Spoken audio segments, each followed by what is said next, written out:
Os Apaches queriam Sua Terra, até que a filha do chefe se apaixonou por ele. Otism.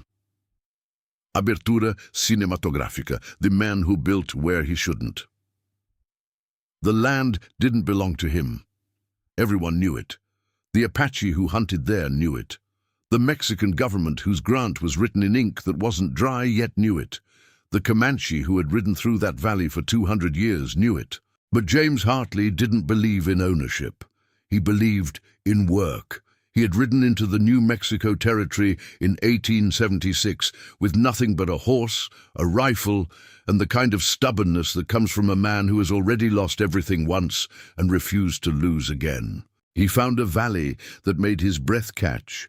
High ground, water, grass that stretched for miles, mountains that would shelter cattle through winter, and a location that was exactly wrong because it was on the hunting grounds of the Apache Nation. He built anyway. He built a house of stone that would stand against weather and bullets. He built corrals where wild horses could be broken. He built irrigation channels that turned dead land into something alive. He built a future with hands that never stopped working and a will that never bended. And for 8 years, he prospered, until the day a girl came out of the mountains. She was not hunting. She was not raiding. She was not doing any of the things that Apache daughters were supposed to do. She was simply riding her horse across the ridge above his ranch, silhouetted against the sunset, and looking down at what this man had built on land that was not his to build on. Her name was Lyra.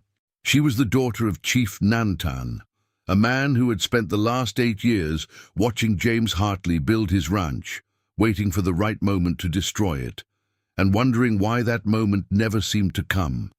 And when Lyra saw the ranch, and when James saw Lyra, the war that had been building in silence suddenly became personal.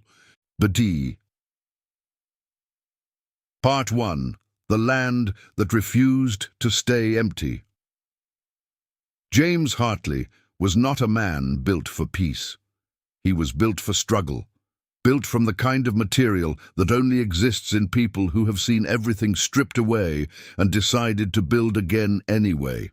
He had come to New Mexico, not because he wanted to, but because he had nowhere else to go. In Kansas, he had owned land. Not much, just enough to have given him pride. He had a wife, Sarah, who was beautiful in the way that frontier women were beautiful, strong, capable, unafraid. He had a small son, William, who was 4 years old and had his mother's laugh.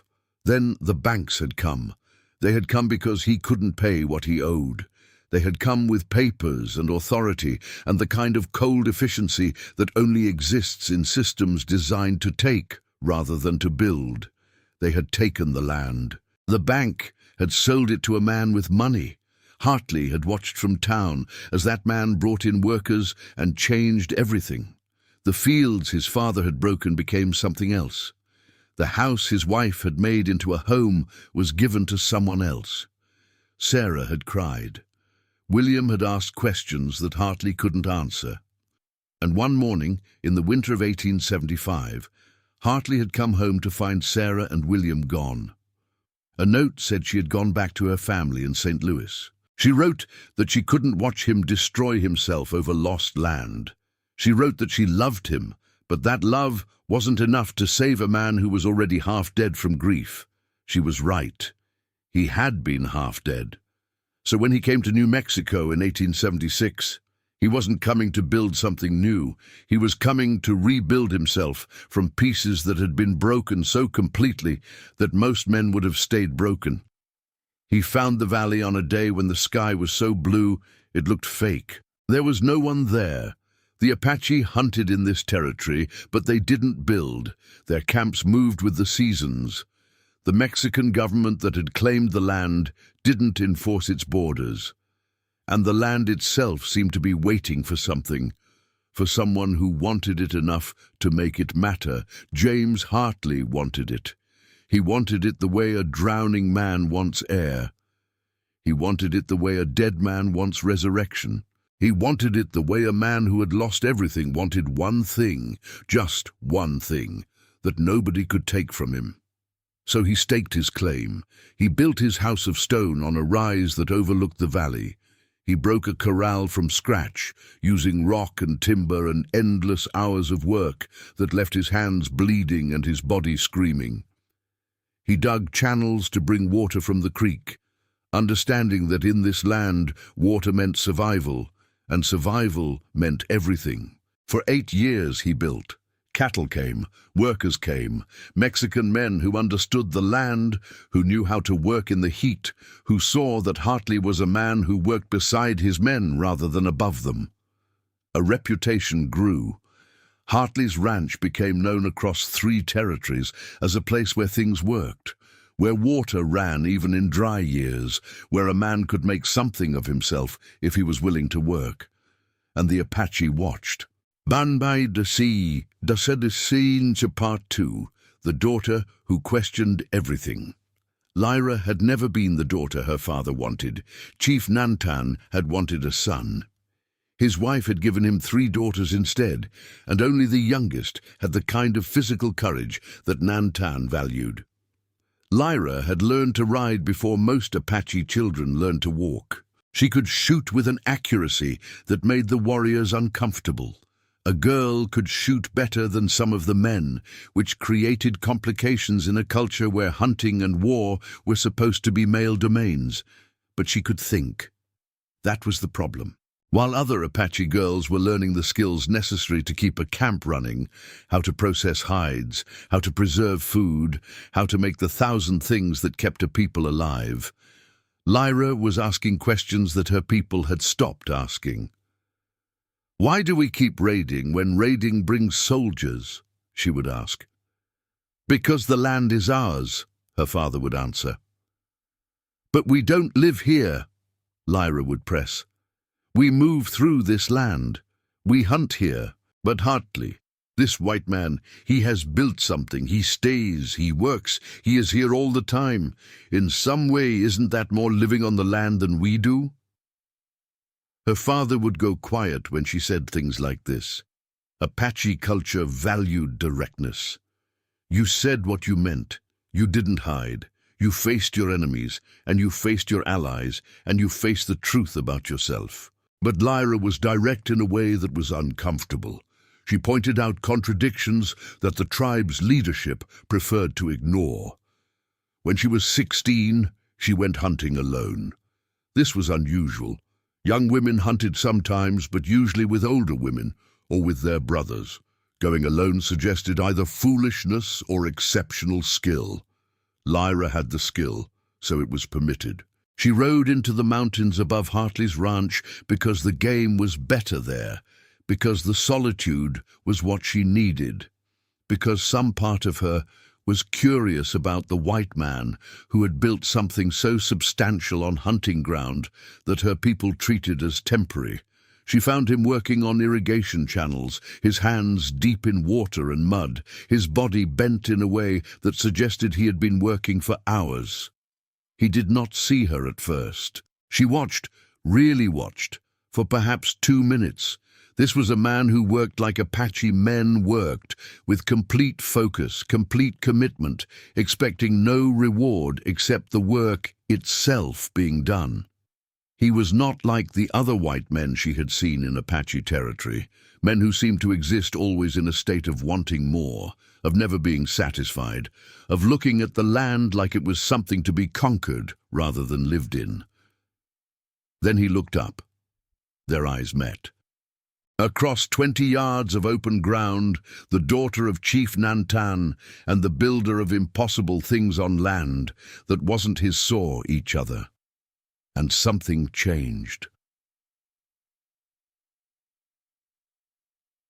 Part 3. The first conversation, when words became weapons. He stood up slowly. James Hartley had learned long ago that sudden movements around Apache meant death. He had also learned that showing fear was worse than showing any other weakness. So he stood, and he looked at the girl on the horse above him, and he waited. "You are trespassing," Lyra said in English that was almost perfect, with only the faintest accent of Apache beneath it. "On my own land," James replied. He had learned enough Spanish to get by, and he had learned that English was the language of the educated Apache girls who had been sent to government schools to be civilized, which meant being taught the language of their enemies. "It was never your land," Lyra said. She rode her horse down the slope toward him, moving slowly, giving him time to be afraid if he wanted to be. "The Apache have hunted here for generations. My people's grandfathers hunted here. My father hunts here, and I build here," James said. "We can both exist on the same land. People have done it before." "Not when one people hunts and the other people takes land for cattle," Lyra replied. "The cattle eat the grass. The grass is what the elk eat. The elk are what my people eat. Your cattle have taken our hunting ground." James stepped out of the water. He was a tall man, made lean by years of work, with the kind of hands that had done too much labor to ever be soft again. He was not handsome in any conventional way. His face was too weathered, his features too angular, his eyes too intense. But he had the presence of a man who had survived things that should have killed him. "Your father knows I'm here," James said. "He has known for 8 years. He has not attacked. I have not attacked. We have a kind of peace." "We have a kind of waiting," Lyra corrected. "My father is waiting for the right moment. The moment when your cattle are fat, when your crops are ready to harvest, when your workers are scattered. Then he will come, and he will take back what is his." "It was never his to begin with," James said. "Your people don't own land. You move through it. I understand that. I respect that. But I am building something permanent. There is room for both." "There is not," Lyra said flatly. "There cannot be. Eventually you will want more land. Your cattle will need more grass. Your people will want to move in, a town, a garrison, more ranches. The land will change. My people will have nowhere to hunt, and the Apache will have to leave or fight or die." She said it without emotion. This was not threat, this was prophecy. "Maybe I am not like other white men," James said. "You are," Lyra replied. But you work hard, and you respect the land, and you have not murdered anyone. These things make you less terrible than some white men, but they do not make you something other than a threat."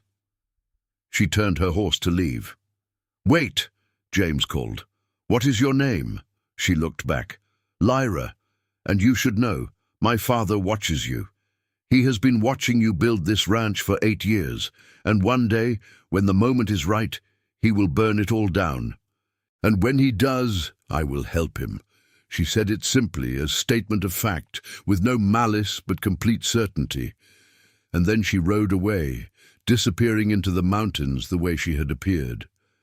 James stood alone in the creek, mud on his hands, thinking about the girl who had just told him that his entire life's work was building something temporary on borrowed time. City Part 4, The War That Hadn't Started Yet. Chief Nantan knew. He knew because he knew his daughter. He knew because the young Apache who tracked the ranch reported that Lyra had been there. He knew because, when she came home, something in her was different, not in the way a girl changes when she falls in love, but in the way a person changes when she has understood something true about the world that she had not understood before. He called a council. The warriors gathered in the main camp. There were 30 of them, experienced men who had fought soldiers and learned to survive in a land that wanted to kill them. They were not the warriors of myth, the raiders that white men feared. They were practical men dealing with impossible circumstances. "The ranch must be destroyed," said Castin, the most aggressive of the warriors. "We have waited long enough. The white man has built something valuable now. When we take it, our victory will be complete. But he has built something that works," said another voice. This was Geronimo, not the Geronimo of legend, but a younger warrior who would become someone else if history allowed. His irrigation system brings water to land that was dry. His cattle are healthy. His people are few. He works beside them instead of above them. These are not the ways of men who are building empires. These are the ways of men who are building footholds, Castin countered. Tomorrow it is one man with one ranch. In 5 years it is a town. In 10 years it is a fort with soldiers. We have seen this. We know how this story ends. Chief Nantan listened. He was old, 65 in a time when 65 meant ancient. He had seen the Apache nation go from rulers of the territory to refugees hunted across international borders. He had watched as soldiers slaughtered Apache children, as diseases killed faster than bullets, as the American government made treaties and then broke them within years. He was not a man who believed in the goodness of white men, but he was also a man who understood the difference between strategic destruction and revenge. "We watch," Nantan said finally. "We watch the white man. We see if he brings more settlers. We see if he establishes military presence. We see if he threatens our people directly, and when he does, because he will do, then we will destroy him, but not before." Castin wanted to argue, but protocol prevented it. When the chief had spoken, the warriors listened. That night, Lyra came to her father. She did not ask permission. She simply appeared in his lodge, which was the privilege of a daughter who had proven she could survive in the mountains alone. "I met the white man," she said. Nantan had expected this. "And? He is not like other white men," Lyra said, "but you already know this." "I do," Nantan agreed. "What do you want to tell me?" "That he is building something, not building an empire, building a life. He works like we work. He respects the land like we respect the land. But he is still a white man, and eventually the white man must be destroyed." Nantan looked at his daughter. She was 19 years old. She was Apache, trained in the skills that had allowed her people to survive impossible circumstances. She was also educated. She had spent 3 years in a government boarding school, learning English and American history and the ways of the enemies of her people. She was caught between two worlds in a way that most Apache were not. "Do you understand what you are saying?" Nantan asked. "I understand that the ranch must be destroyed," Lyra said. "I understand that white men cannot be trusted. I understand that this one man is kind and intelligent and works hard and will still eventually represent a threat to our people. I understand all of this." "But?" Nantan asked. "But I don't know if I want to help destroy him anymore," Lyra said quietly. "And I don't know what that means about me."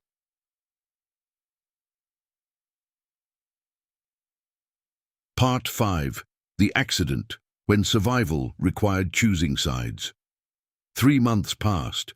Lyra did not return to the ranch, but James Hartley thought about her every day. He thought about her while he worked. He thought about her while he lay awake at night. He thought about her the way a man thinks about an impossible thing, a thing that cannot be, but that he cannot stop imagining anyway. Then a storm came. It came at the wrong time of year, came with intensity that no one had predicted, came with lightning that was not just dangerous, but seemed personal in its violence. The creek that James had built his irrigation system around rose 10 feet in an hour. The channels he had dug, carefully and painstakingly over years, began to flood. And James Hartley did something that proved Lyra right about him. He tried to save it all. He went into the floodwater alone, trying to divert the flow, trying to save the work of 8 years. One of his workers had gone to find the other hands, but James stayed, alone in water that was rising, in lightning that was striking with increasing accuracy. That was when Lyra found him. She had been in the mountains above the ranch, hunting, when she saw the storm. Something had told her to ride down, to make sure that the structures she had watched James build were not destroyed by weather. When she found him in the water, struggling against physics and stubbornness in equal measure, something in her broke open. She rode into the water. She was smaller than him, but she was Apache, and Apache women had moved through dangerous water their entire lives. She literally grabbed him by the shirt and pulled him toward her horse. "You are going to die," she said in English, in Spanish, finally in Apache words that somehow communicated absolute clarity.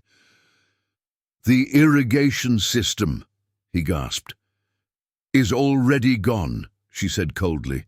"The work will be there after the storm. You will not." She got him on her horse. He was heavy with water and exhaustion and the stubbornness of a man who had already lost everything once and could not imagine losing it again. She had to use leverage and cruelty, had to let the horse move fast enough that he was afraid of falling, had to threaten to leave him if he did not climb up properly. She brought him to a shelter, not the ranch, which was at the wrong angle to the storm, but a natural cave in the mountains above, the kind of place that Apache used when caught in weather. He was shaking, hypothermia or shock, or the kind of emotional collapse that comes when a man realizes that the thing he has built is more important to him than his own life, and that this is a terrible way to be. She built a fire. She used materials that were inside the cave. Dried branches, wood that had been stored by Apache, who used this shelter regularly. She got the fire burning, and she made him sit as close to the heat as he could stand. "You are going to die," she said again, "if you keep choosing the ranch over living." "The work," he started. "Is temporary," she finished. "Everything is temporary. The ranch is temporary. I am temporary. The Apache nation is temporary. The United States is temporary. The world is temporary. You think you are building forever, but you are only building now. And if you die while building now, then the now is wasted." She said it with a kind of terrible wisdom that only comes from a culture that has learned to accept loss completely. They sat in silence while the storm raged outside. Hours passed. The storm continued. Lightning struck the mountain above them, close enough that they felt the electricity in the air. James Hartley, who had never been able to stop working, who had never rested, who had built a life on the principle that constant labor was the only way to stay ahead of destruction, finally stopped moving, and he slept. Lyra watched him sleep. She watched his face relax for what she suspected was the first time in his adult life. She watched a man who had chosen survival after losing everything choose survival again, this time by actually resting instead of constantly working. When he woke, the storm was over. The sun was coming up. The water had receded. They could see the damage from the cave, the irrigation channels destroyed, sections of fence down, the corral partially flooded. "I should go," Lyra said. "Don't," James said simply. "I should. If my father knows I stayed here all night, it will mean things. It will mean things that cannot be undone." "Do they need to be undone?" James asked. Lyra looked at him. "Yes," she said finally. "They do. You are a white man. I am Apache. This cannot be anything except dangerous." "But it is not nothing," James said. "What happened last night? You saved my life. You made me stop choosing work over living. You showed me that I am already building something temporary and that this is acceptable. You have already changed how I see the world. And I will change back to being the daughter of the man who will destroy you," Lyra said. "Eventually this will happen. My father will decide the moment is right, and I will have to choose, and I will choose my people." "I know," James said, "but not today." "Not today," Lyra agreed, and she left. 6. The second chance.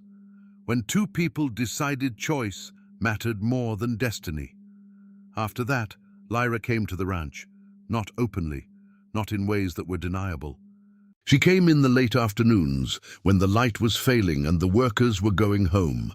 She came with knowledge that James needed, how to rebuild the irrigation system so that it would survive the next storm, how to read the land to predict where water would flow, how to understand the territory in ways that only came from a lifetime of living inside it. She also came because she wanted to. This was the complicated part. It was easier to pretend that she was helping him rebuild. It was easier to pretend that her presence was strategic rather than personal. But as days passed and then weeks passed, she stopped pretending even to herself. James Hartley had built a life that was beautiful in its simplicity. Every morning he woke before dawn and worked until the work was done. Every afternoon he planned for the next day's work. Every evening he sat on the porch of his house and watched the sun set over the mountains, thinking about the woman who was changing how he saw the world. Lyra had been given a life that was predetermined. She was supposed to marry a warrior.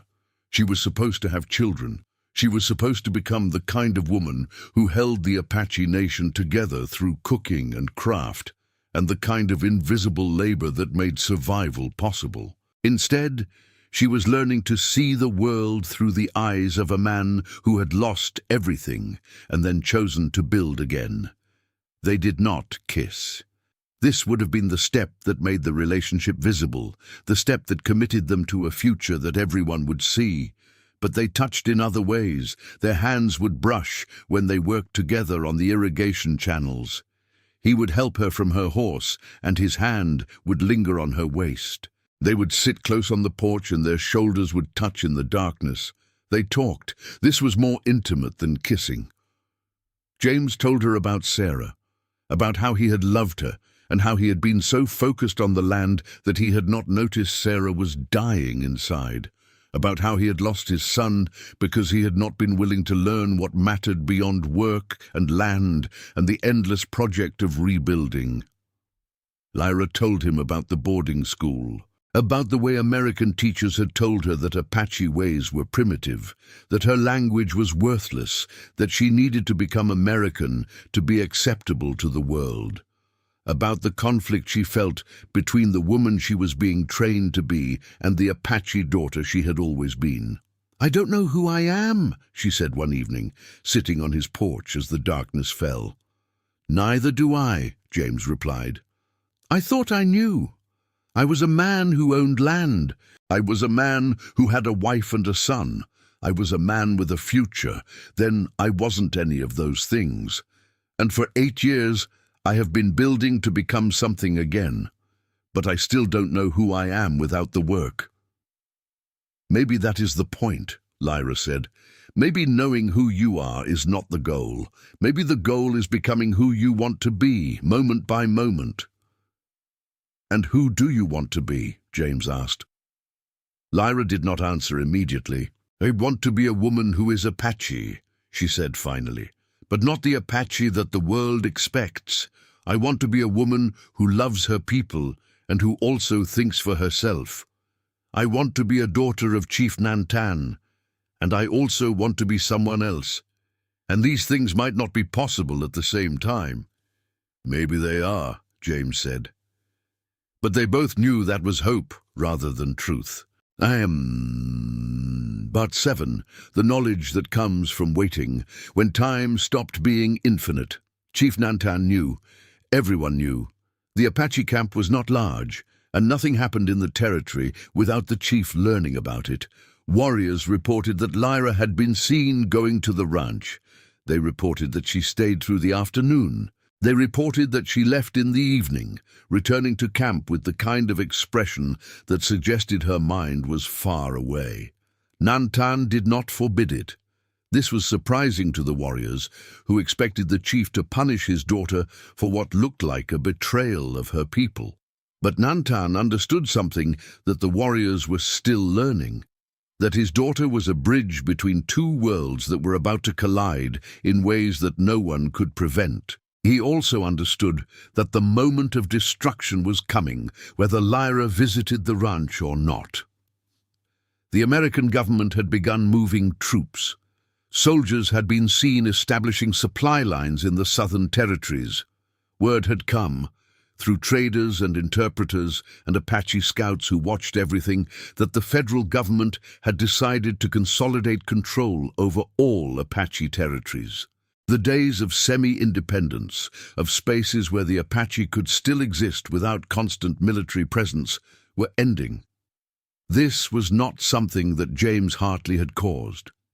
This was not even something that most white men in the territory had caused. This was systemic. This was the inevitable result of an expanding nation that could not tolerate independent peoples on land that the government wanted to control. But it meant that Chefe Nantan could no longer wait. He called another council. This time, the decision was made more quickly. "We take the ranch," Nantan said, "not because of the white man, but because if we do not take it, the Americans will use it as a base for soldiers. If we burn it down now, we show them that this territory is not stable enough for military occupation. We buy time." "And the white man?" asked Castin. "We'll have to choose," Nantan said. "He can flee, he can die, or he can do something else." No one asked what the something else might be. Part 8. The Warning. When love became treason. Lyra came to the ranch as the sun was setting. She had ridden hard, harder than she rode for any other reason. She was breathing heavily when she arrived. James was in the corral breaking a horse, work that he did alone now, work that had always terrified the workers who watched a man with absolutely no fear get thrown repeatedly and simply get back on. He saw her expression, and he stopped. "Tonight," she said. "They come tonight. You have until midnight, maybe 1 hour more. You have to leave." James stopped moving. "How do you know?" "Because my father called a council and did not include me, which means he knew I would try to warn you, which means he has already decided. The warriors are preparing. They will come when the moon is highest." "I'm not leaving," James said simply. "You have to leave," Lyra said, and her voice broke. "You have to take what you can carry and ride east tonight. They will not kill you if you go. But if you stay, they will burn everything." "I have built this ranch for 8 years," James said. "Every stone in the house I placed. Every channel in the irrigation system I dug. The corrals, the fences, the storage buildings, I built all of it. I will not leave it." "It is not important," Lyra said desperately. "You are important. Your life is important. The ranch is temporary." "Everything is temporary," James replied, using her own words against her. "But that does not mean I get to run from every temporary thing when it becomes difficult." "This is not about the ranch," Lyra said. "This is about my people. This is about survival. The Americans are coming. My father is trying to make this territory too dangerous for military occupation. Your ranch, standing here with Americans supporting it, is a target that brings soldiers. Destroying it protects my people." "Then I will stand with my ranch," James said, "and I will not fight your people." "You are insane," Lyra said. She was crying now, which was unusual for her. Apache women did not cry easily, did not waste water on emotion. But this woman, who was becoming someone new in the space between being Apache and being someone else, was crying. "You are insane, and you will die." "Probably," James agreed. "But I will die on my own land, for something I built, that is better than living in flight forever." "And what about me?" Lyra asked. "What about what I feel?" James looked at her. "I love you," he said simply. "I know this is impossible. I know you will have to choose your people. I know that after tonight everything changes. But I love you. And I will not save myself by running, if that means leaving you with the knowledge that I abandoned what I built." "You are making me choose," Lyra said. "My father, my people, or you." "I am not making you choose," James replied. "You were always going to have to choose. I'm just not offering you the option of leaving me behind and telling yourself that I was a coward." Part 9. The night the world changed, when three people made impossible decisions. The warriors came as the moon was highest. They came on horses that had been broken by generations of Apache riders. They came with torches and with rifles that had been taken from fallen soldiers. There were 40 of them, more than James had expected, which meant that either many warriors had joined from other Apache groups, or that Chief Nantan wanted to make absolutely certain. James stood on the porch of his house. He was alone. His workers had been given money and told to leave 3 days ago. He had seen Lyra's warning before she had come to tell him, had understood what was coming from the way the Apache scouts had vanished from the territory. The ranch was empty except for him. He had a rifle. He had bullets. He had the ability to kill several Apache before they killed him. He did not fire. As the warriors circled, as the torches were brought to the corrals and the storage buildings and the irrigation channels that he had spent 8 years building, James Hartley stood on the porch and watched his life burn. It was not noble. It was not brave. It was simply the moment where a man finally understood that burning buildings do not matter as much as living people, and he chose to let the buildings burn rather than create more death. Castin rode forward. "You should have left," the warrior said in Spanish. "I know," James replied. "I should have, but I didn't." "Why?" Castin demanded. "Because if I run forever. I run until I reach the ocean, and then I keep running. And I spend the rest of my life believing that I am not capable of standing for anything. I wanted to stand here and let you burn this down. I wanted to show myself that I can accept loss without running from it." Castin did not understand this. War did not include standing still and accepting destruction. War meant fighting or running or dying. But before Castin could decide what to do, another rider came forward. It was Lyra. She rode directly between James and the warriors. She was Apache. She was the daughter of the chief. Her presence meant something that James's words could not mean. "My father did not order your death," Lyra said to the warriors. "He ordered the destruction of the ranch. The ranch is being destroyed. The white man remains standing because he did not fight. This is honorable. We are Apache. We do not murder men who do not fight back." Castin wanted to argue, but he also knew that Lyra was right. Chief Nantan had not ordered execution, only the destruction of the ranch. To kill an unarmed man would be adding to the violence unnecessarily. The warriors pulled back. The ranch burned until there was nothing left except the stone house, which was too well built to burn completely. By the time the sun rose, the corrals were ash. The irrigation channels were destroyed. The storage buildings were gone.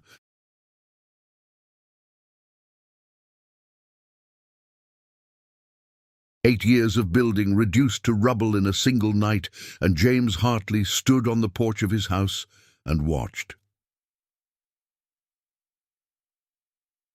Part 10. The Aftermath, when love became impossibility made visible. The soldiers came 2 weeks later. They came with federal authority. They came with the intention of establishing military presence and crushing the Apache threat completely. And they arrived to find the remains of James Hartley's ranch, destroyed not by the Indians, the soldiers assumed, but as some kind of final stand against them. This was not the narrative that anyone had expected. The army wanted the white man who had been driven off his land by savages. They wanted him angry. They wanted him calling for punishment. They wanted him begging for military protection. What they found instead was a man who lived in the burned-out remains of his house, who had replanted crops with seeds he somehow still possessed, who was already working on rebuilding. And he would not say who had burned the ranch.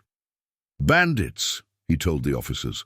"Probably Mexican bandits. They come through territory at night."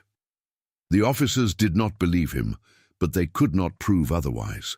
More importantly, they realized that if they were looking for evidence of Apache attack, they would not find a better location than this. The ranch was already destroyed. If they established a military base here, they could point to the destruction as evidence of the savagery of the Apache, and they could use it as a launching point for campaigns to drive the remaining Apache out of the territory completely. They asked James if he would sell them the land. He refused. "I am rebuilding," he said simply. "You cannot rebuild alone," they told him. "The Indians will burn it again." "Probably," James agreed, "but I will rebuild after that too." The army left, frustrated. Part 11. The Choice. When Lyra had to decide what kind of Apache woman she wanted to be. Lyra did not come to the ranch for 3 months.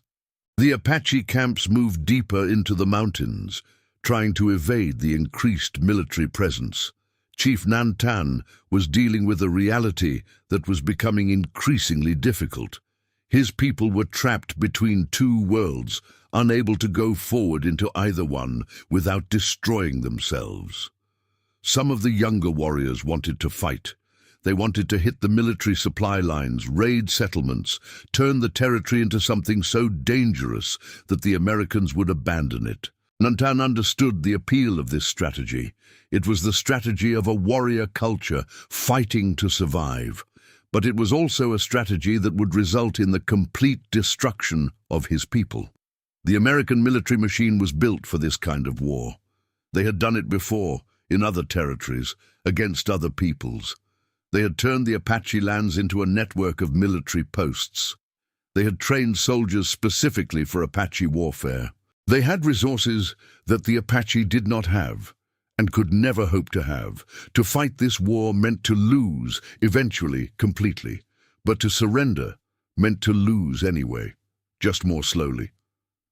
Nantan was old, and he was tired, and he was trying to figure out how a people could survive when survival itself had become impossible. Lyra found him sitting alone in the mountains above the ranch. "You knew this would happen," she said. "It was not a question." "I suspected," her father replied. "The Americans were always coming. It was just a matter of time." "And you are resigned to it?" Lyra asked. "You are going to let our people be destroyed without fighting?" "Fighting will guarantee destruction faster," Nantan said. "At least with negotiation, with slow retreat, with careful preservation of what we can.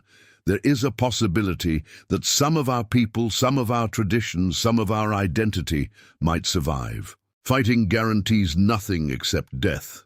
Lyra sat beside him. "I want to go back to the ranch," she said. "I want to stay with James." Nantan did not look surprised. "If you do that," he said, "you will be Apache in name only. You will be separated from your people. You will have chosen the white man over your tribe." "I am already separated," Lyra replied. "I speak English better than Apache now because of the boarding school. I think like Americans because that is what the school taught me. I'm already not Apache in the ways that matter. The only thing keeping me in the camp is loyalty to you and to a people that I am not entirely part of anymore." "So you choose the white man," Nantan said. "I choose life," Lyra said. "I choose a man who will work until he dies for something he believes in. I choose to be with someone who sees me as a person, not as a role I was supposed to fill. I choose the possibility of something better, even if it is impossible." Nantan was quiet for a long time. "Your mother would not recognize the woman you have become," he said finally. "I know," Lyra replied. "I barely recognize myself. But I exist, Father. I exist in this space between being Apache and being something else. And the only place I can exist fully is with someone who also exists between worlds." "James Hartley is white," Nantan said. "James Hartley is a man who has chosen to rebuild a life on land that is not his, for no reason except that he believes life is worth building. He is a man who watched his ranch burn and chose not to fight back because he understands that violence creates more problems than it solves. He is a man who has loved me, despite knowing that I am the daughter of the chief who destroyed his life's work. I cannot do better than this." Nantan looked down at his hands. "You know that if you leave, I cannot protect you anymore," he said. "I know," Lyra said. "If I leave, I am no longer Apache. I am just a woman who lives with a white man on burned-out land." "I would like to give you something better than that," Nantan said. "You cannot," Lyra said simply. "No one can. This is what is possible now. This is what the world will allow." She left the next morning. Atutib. Part 12. The Rebuilding. When love became everyday work. James saw her coming, and he stopped working. She arrived on her horse, carrying everything that mattered to her: blankets, tools, the bow that her grandfather had made, food that had been prepared by Apache women for Apache journeys. She was leaving. She was choosing. She was becoming something that had never been allowed before. "I'm staying," she said without preamble. "Your father?" James asked. "Knows, does not approve, but understands." "And you are okay with this?" James asked. He needed to know that she was making this choice clearly, that she was not running from Apache life, but choosing him actively. "No," Lyra said, "I am not okay with it. It is the worst possible choice. But it is also the only choice that allows me to be myself. So I am choosing it."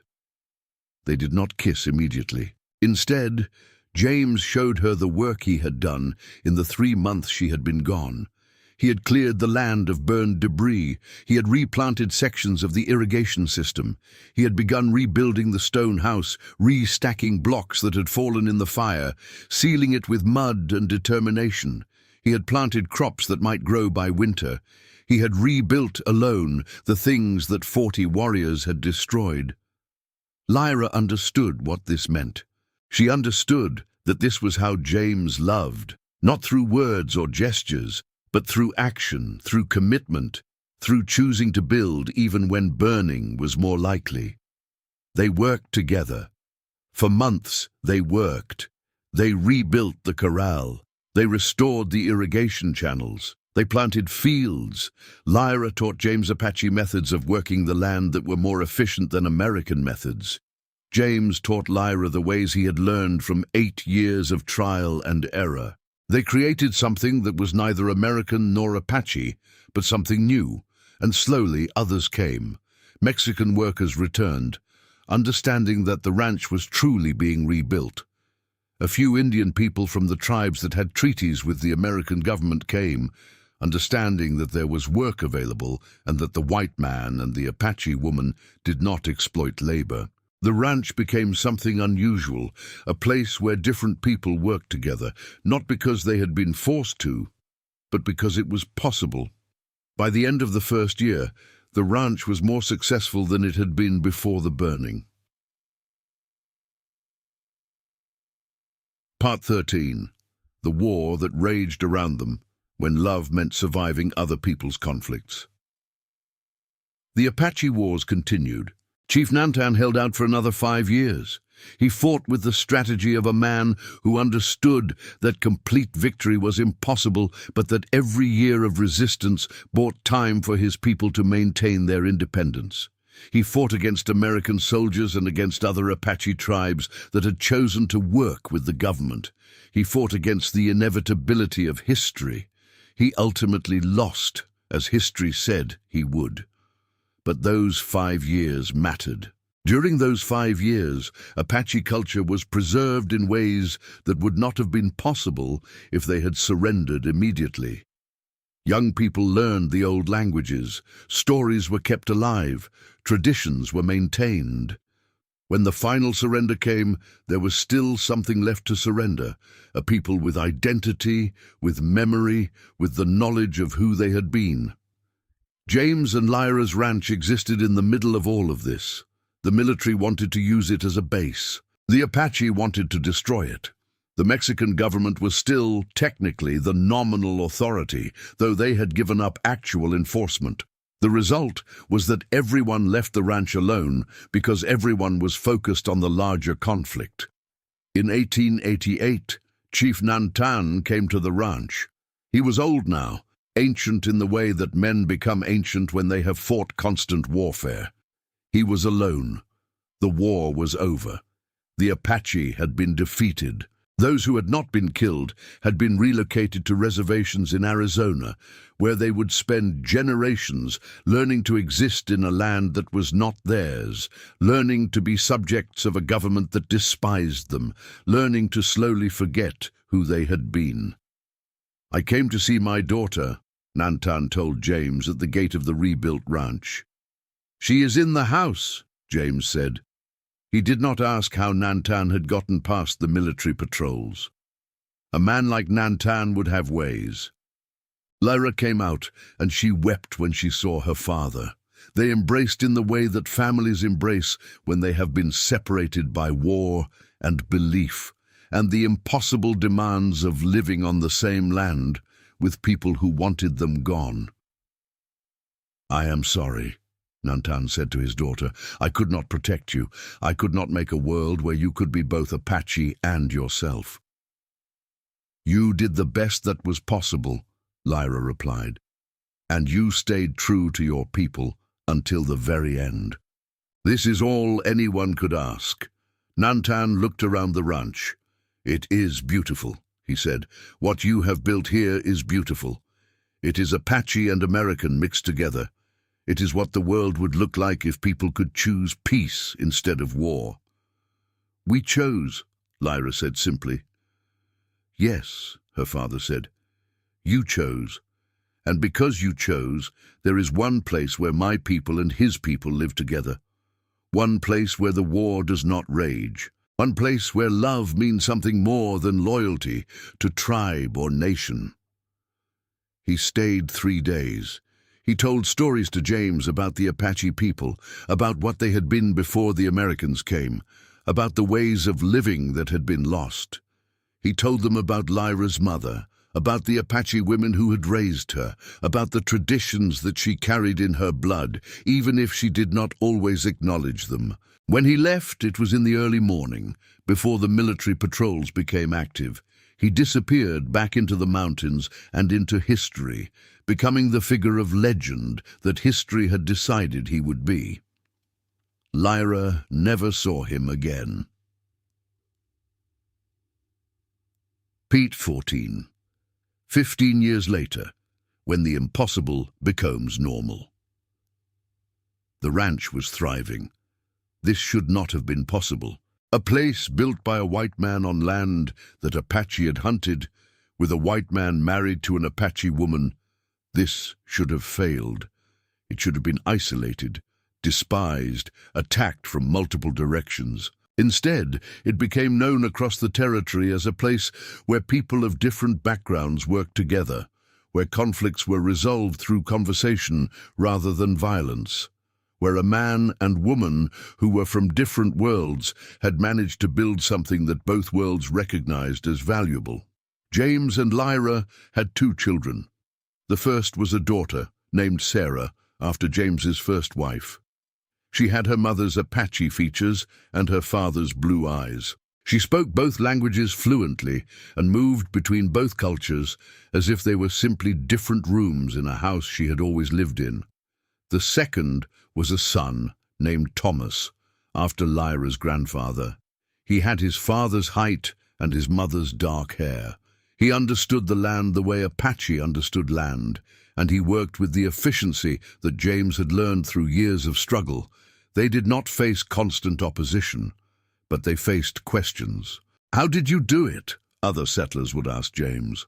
"She is not really Apache," they would murmur, looking at Lyra, as if her marriage to a white man meant she had chosen to stop being Apache. "He is colonizing her," some Apache said.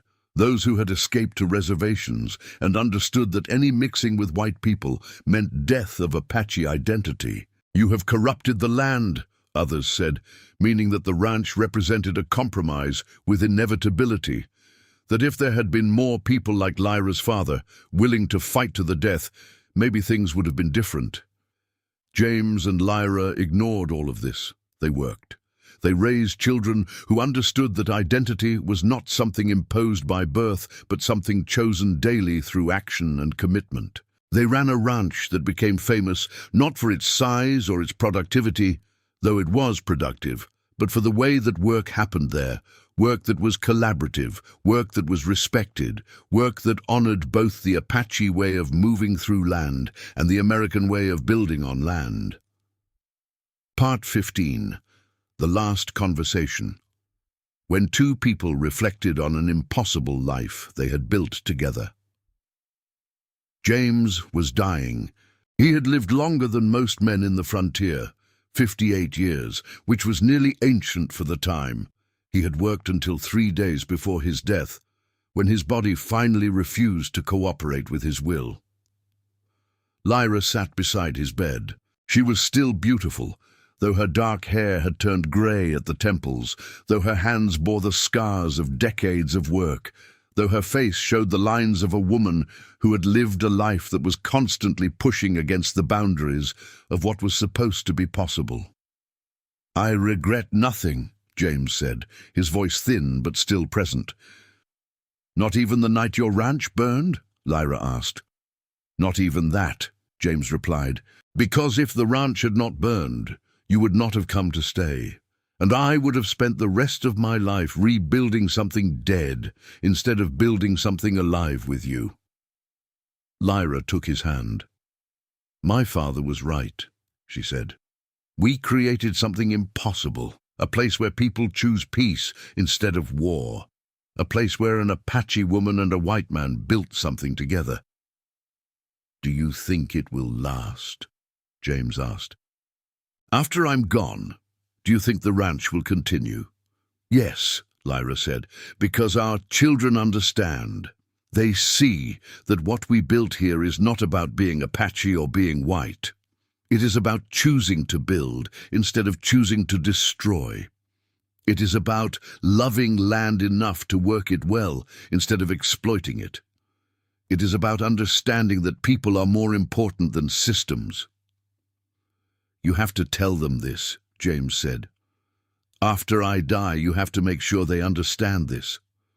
The world will keep trying to divide people into categories, Apache and white, settler and native, conqueror and conquered, but they will have an example in this ranch that shows that those categories are just stories.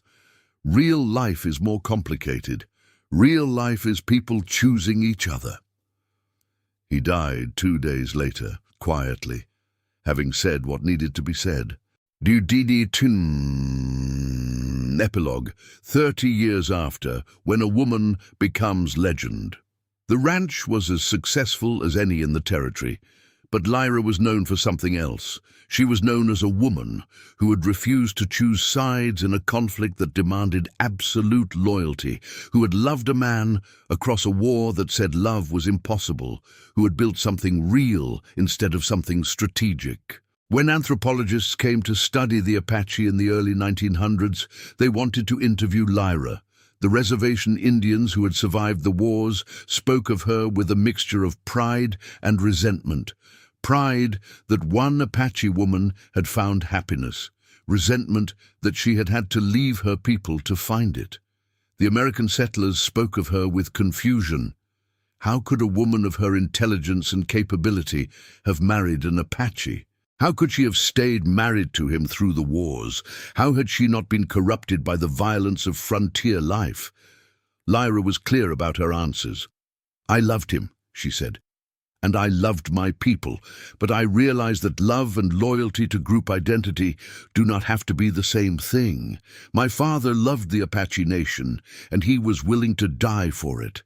But he also understood that there was a place outside of war where his daughter could build a life that honored both her heritage and her heart." She spoke Apache to her grandchildren. She taught them the stories of her people, the languages, the ways of understanding land that came from generations of Apache living.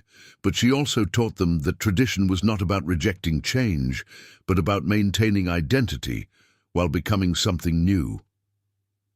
The ranch lasted. It became known not as Hartley's ranch or Lyra's ranch, but as something else, a place where different people worked together, where conflicts were resolved through conversation, where a war that had devastated the territory had been answered with something more radical than either side had imagined. Peace built on love, maintained through work, preserved through teaching the next generation that peace was possible.